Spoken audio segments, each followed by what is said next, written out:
Pero sana, pare, huwag mong kakalimutan. May laban din si Carol. At hindi ako titigil na suportahan siya.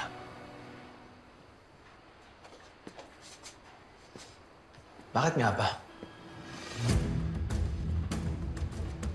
Bakit ka palaging nandyan para kay Carol? Because someone had to be. Pare, I've witnessed kung paano siya iniiwan. Kung paano siya pinagbibintangan. And right from the start, from being doubtful, isa ako sa unang mga taong naniwala sa innocence niya.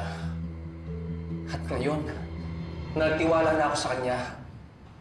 Naisip ko na, kailangan kong bumawi sa kanya. Kailangan ko siyang suportahan. Pare, hindi ko na siya kayang talikuran ngayon.